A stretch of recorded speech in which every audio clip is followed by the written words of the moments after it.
La porte du tribunal semblait plus lourde qu'elle n'aurait dû l'être. Je l'ai poussée, vêtue de mon seul tailleur correct, celui que j'avais acheté pour mes entretiens d'embauche il y a 3 ans. Mes parents étaient assis au premier rang, mon frère à côté d'eux, tous les trois vêtus de vêtements de créateurs que je ne pourrais jamais me permettre. Maman m'a vue la première. Elle s'est penchée et a chuchoté quelque chose à papa. Il a levé les yeux au ciel. Il a littéralement levé les yeux au ciel comme si j'étais un désagrément, comme si je leur faisais perdre leur temps en venant me défendre. Leur avocat brassait des papiers, confiant. Le genre de confiance qui vient avec des honoraires à 500 € de l'heure. La juge n'était pas encore entrée. Pensait-il vraiment que j'allais simplement tout céder? Que j'allais entrer, m'excuser et renoncer à tout ce que grand-père m'avait laissé? J'ai posé ma mallette sur la table de la défense. 3 dossiers à l'intérieur, avec des onglets de couleur. Il n'avait aucune idée de ce qu'il y avait dans ces dossiers. Avant d'aller plus loin, laissez un commentaire. D'où regardez-vous cette vidéo et quelle heure est-il chez vous?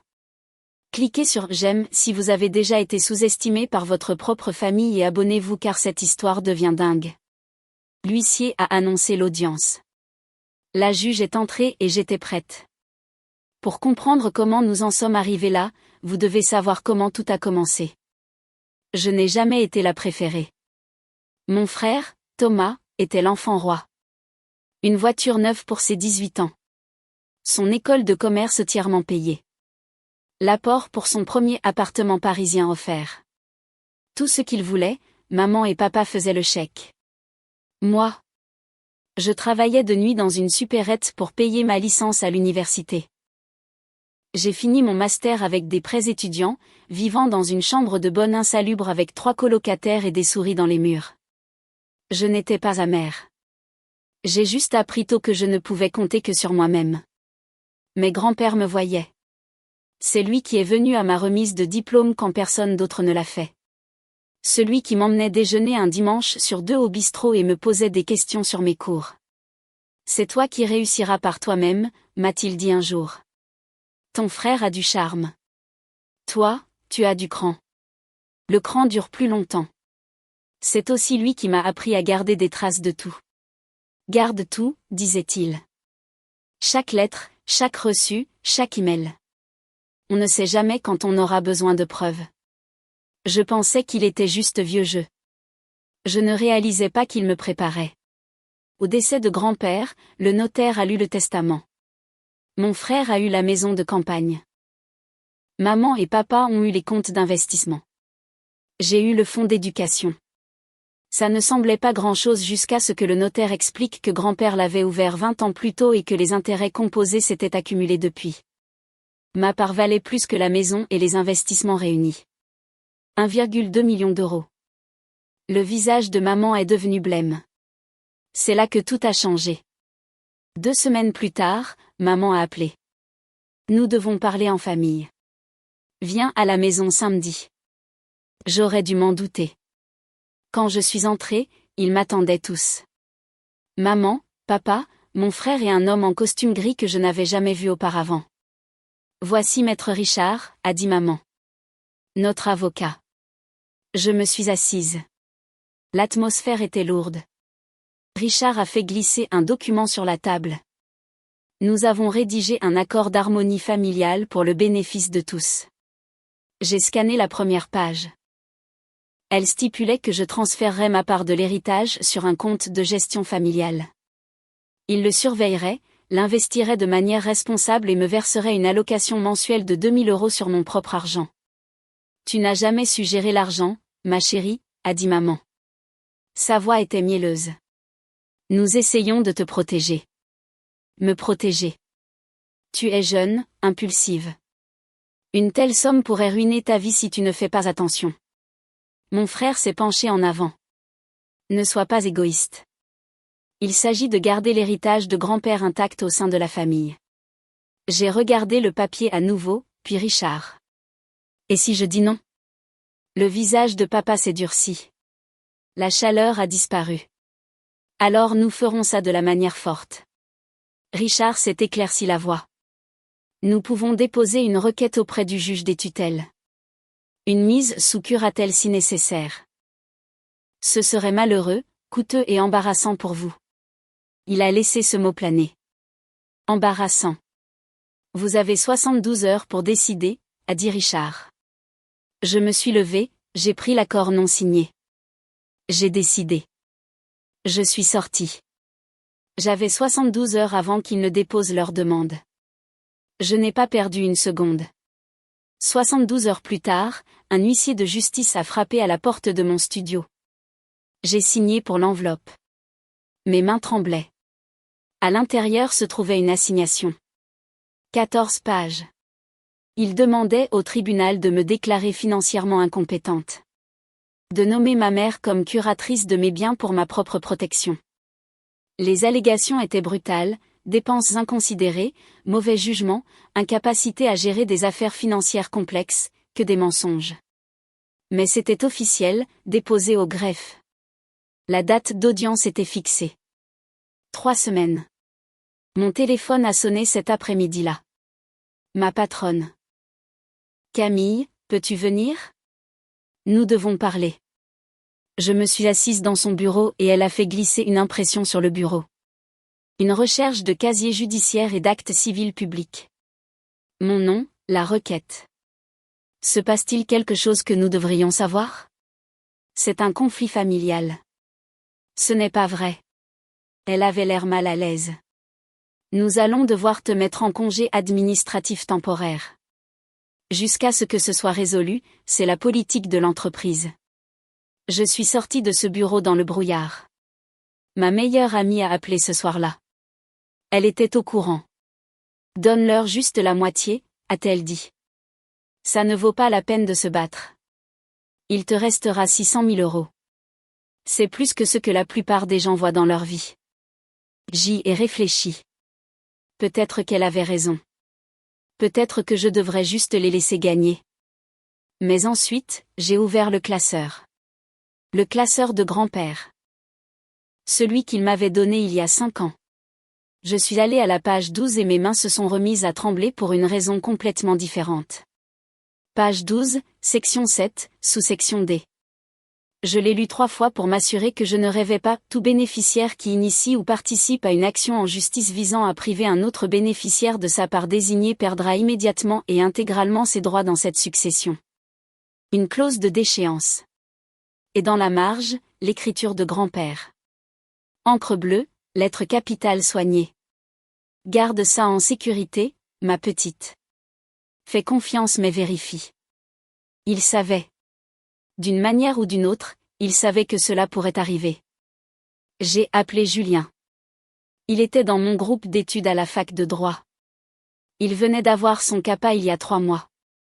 Julien, j'ai besoin que tu regardes quelque chose, maintenant. Il est venu. Il a lu la clause. L'a relue. C'est applicable, a-t-il dit. S'ils te poursuivent pour prendre ta part, et que cette clause est valide, ils perdent tout. La maison, les investissements, tout. Tu es sûr? Je suis sûr. C'est l'arme nucléaire. J'ai rédigé une lettre ce soir-là, en recommandé avec accusé de réception, copie à mes parents, mon frère et Richard. Elle comprenait une page, section 7, sous-section D, surlignée, et une note. Vous avez 48 heures pour retirer votre requête. Si vous continuez, la clause de déchéance sera appliquée. Vous perdrez tout ce que grand-père vous a laissé. Je l'ai envoyé à 6 heures du matin. Le délai est passé. Ils n'ont pas retiré leur plainte. Ils ont doublé la mise. Richard a déposé une requête modifiée. Celle-ci était pire. Maintenant, il prétendait qu'il y avait eu abus de faiblesse. Que grand-père n'était pas sain d'esprit lorsqu'il a établi le fonds. Que je l'avais manipulé. Ils ont joint une attestation d'un médecin qui avait vu grand-père une fois, 4 ans avant sa mort, pour un contrôle de routine.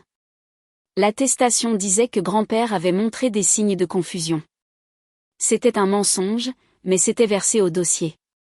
Puis mon frère a posté sur Instagram une photo de grand-père souriant lors d'un Noël en famille il y a 10 ans. La légende disait, protéger ses véritables volontés de ceux qui voudraient les déformer. La famille, c'est pour toujours. Les commentaires affluaient, des gens avec qui j'étais allée au lycée, des cousins, des amis d'amis. Elle a toujours eu l'air bizarre. L'argent change les gens. Je prie pour votre famille. Mon téléphone n'arrêtait pas de vibrer. 2 jours plus tard, les RH ont rappelé. Nous prolongeons votre congé en attendant la résolution de l'affaire judiciaire. Pour combien de temps? Indéfiniment. La date d'audience était dans 1 semaine. Je ne pouvais pas dormir. Je ne pouvais pas manger. Chaque fois que j'ouvrais les réseaux sociaux, il y avait un autre post. Un autre commentaire. Je me suis assise à ma table de cuisine à 2 heures du matin en fixant le classeur. S'ils voulaient jouer sale, j'avais quelque chose qu'ils ignoraient. Quelque chose qui mettrait fin à tout ça. J'ai ouvert le classeur sur l'avenant au testament qu'ils avaient soumis au tribunal. Et je l'ai comparé à mon original. Les dates ne correspondaient pas. Les sceaux des notaires non plus. J'ai posé les 2 documents côte à côte. L'avenant que mes parents avaient soumis prétendait que grand-père voulait que tous les actifs soient consolidés pour l'harmonie familiale et une gestion unifiée. Daté de mars 2019. Mon acte original signé et authentifié ne comportait pas un tel avenant. Mais ce sont les sceaux qui ont attiré mon attention. Des notaires différents, des timbres différents. J'ai trouvé le nom du notaire original dans les dossiers de grand-père. Je l'ai appelé. Il était à la retraite, vivant à Nice. Je garde des copies de tout ce que j'ai authentifié, m'a-t-il dit. Envoyez-moi le numéro du document. Je l'ai fait. Il a rappelé 1 heure plus tard. Je n'ai jamais authentifié ça. Ce n'est pas mon sceau. Quelqu'un l'a falsifié. Il a envoyé une attestation sur l'honneur cet après-midi-là. Ensuite, j'ai payé 300 € pour un expert en écriture agréé auprès des tribunaux. Le rapport est revenu en 4 jours. La signature sur l'avenant était décalquée numériquement. Le papier avait été fabriqué en 2022, 3 ans après la date présumée de la signature. C'était un faux. Ma famille n'avait pas seulement essayé de me voler. Ils avaient commis un faux en écriture publique. Je me suis assise dans mon appartement en tenant le rapport et pour la première fois, j'ai compris. Ce n'était jamais une question d'harmonie familiale. C'était du désespoir. Et j'avais besoin de savoir pourquoi. J'ai commencé à creuser. Les registres publics sont plus accessibles que la plupart des gens ne le pensent. La start-up de mon frère, celle dont maman et papa étaient si fiers. J'ai cherché dans le registre du commerce, liquidé il y a 6 mois. J'ai trouvé un jugement, fournisseurs impayés, une condamnation par défaut pour 300 000 €. Ensuite, j'ai cherché l'adresse de mes parents. Avis de saisie immobilière, registre des hypothèques, 485 000 € dus, 90 jours pour payer où la banque prenait la maison. J'ai sorti le compte d'investissement de papa. Il l'avait mentionné une fois lors d'un dîner de famille il y a des années. Suffisamment public pour que je puisse le suivre. Liquidé. Appel de marge, tout perdu. J'ai vérifié l'activité récente de maman sur LinkedIn. Elle émet des posts sur la consolidation de dettes, la planification de la retraite pour les plus de 60 ans. Le calcul était simple. L'échec commercial de mon frère, 300 000 €. La saisie, 485 000 €. Leur part combinée de l'héritage, 670 000 €. Ma part, 1,2 million. Il n'était pas méchant. Il se noyait. Et il pensait que me couler les sauverait. J'ai fermé mon ordinateur portable. Je savais exactement ce que je devais faire, et ce n'était pas ce à quoi il s'attendait. Je ne voulais pas seulement me défendre. Je voulais finir ça proprement, définitivement. J'ai rédigé une demande reconventionnelle, manquement à l'obligation fiduciaire, fraude, application de la clause de déchéance en vertu de la section 7, sous-section D. Ensuite, j'ai déposé une motion pour geler tous les versements de la succession en attendant l'audience. J'ai travaillé toute la nuit, vérifié chaque citation, chaque pièce à conviction, chaque mot. À 11h43, je l'ai soumise électroniquement via le RPVA. L'email de confirmation est arrivé. Avocat au dossier, mon nom, suivi de mon titre. Maître. J'avais prêté serment 6 mois plus tôt. Cours du soir, à temps partiel. Cela m'avait pris 4 ans. Je ne l'avais dit à personne. Pas à mes parents, pas à mon frère, pas même à mes amis. Je l'avais gardé sous silence parce que je ne voulais pas attirer l'attention, je ne voulais pas de questions. Mais maintenant ça comptait. J'ai imprimé mon certificat d'aptitude à la profession d'avocat, je l'ai encadré, accroché au mur. Grand-père aurait été fier. La nuit précédant l'audience, je n'ai pas dormi. Je n'en avais pas besoin. J'ai passé en revue chaque argument, chaque preuve, chaque question que la juge pourrait poser. J'ai préparé ma mallette, 3 dossiers, classés par onglet. Quand le réveil a sonné à 5 heures, j'étais déjà habillée. Je me suis regardée dans le miroir et j'ai conduit jusqu'au palais de justice. La porte de la salle d'audience semblait plus lourde qu'elle n'aurait dû. Je l'ai poussée. Maman, papa, mon frère, Richard, tous au premier rang. Maman m'a vue, s'est penchée, a chuchoté quelque chose. Papa a levé les yeux au ciel. Mon frère a eu un sourire narquois. J'ai posé ma mallette, sorti les 3 dossiers. L'huissier s'est levé. L'audience est ouverte. La juge est entrée. Une femme plus âgée. Regard perçant. Elle s'est assise, a passé en revue ses notes. Ceci est une requête pour mise sous tutelle déposée par Valérie et Philippe. La défenderesse et leur fille. Je vois que nous avons également une demande reconventionnelle déposée par. Elle s'est arrêtée, m'a regardée. Mademoiselle, êtes-vous représentée par un conseil ou comparaissez-vous en votre propre nom? Je me suis levée. Madame la juge, je suis l'avocate au dossier. J'ai été admise au barreau en janvier de cette année. La salle d'audience est devenue silencieuse. Le visage de Richard s'est vidé de sa couleur. La bouche de ma mère s'est ouverte. Mon frère a cessé de sourire. La juge a hoché la tête. Procédé. J'ai ouvert le premier dossier. Madame la juge, je voudrais présenter 3 pièces. Premièrement, la section 7, sous-section D du testament, la clause de déchéance. J'ai remis une copie au greffier. Elle l'a passée à la juge. Cette clause stipule clairement que tout bénéficiaire qui initie une action en justice pour priver un autre bénéficiaire perd sa part entière. La juge l'a lu, a regardé Richard. Maître, étiez-vous au courant de cette disposition? Richard a bafouillé. Madame la juge, nous étions concentrés sur les préoccupations légitimes de nos clients concernant. Étiez-vous au courant? Nous en avons été récemment informés. Oui. J'ai ouvert le deuxième dossier.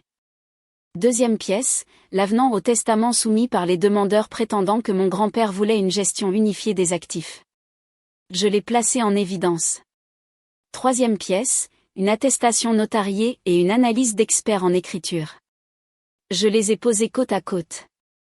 L'avenant est un faux, notaire différent, signature décalquée, papier fabriqué 3 ans après la date présumée de la signature. La juge s'est penchée en avant. Je lui ai remis le rapport d'expertise. Elle l'a lu lentement. Puis elle a regardé mes parents. Avez-vous une explication pour cela? Silence. Richard s'est levé. Madame la juge, nous voudrions demander un renvoi pour. Refusé. Vos clients ont-ils une explication? Encore le silence. La juge a posé le rapport. Je rejette la requête. La clause de déchéance est applicable et sera appliquée. Les demandeurs perdront leur part en vertu de la section 7, sous-section D. J'impose également des dommages-intérêts de 15 000 € pour procédure abusive et usage de faux. Ce dossier sera transmis au procureur de la République pour examen. Le marteau est tombé. J'ai rangé ma mallette. Je ne me suis pas retournée. La clause de déchéance a été appliquée 30 jours plus tard. Mes parents ont perdu les comptes d'investissement. Mon frère a perdu la maison.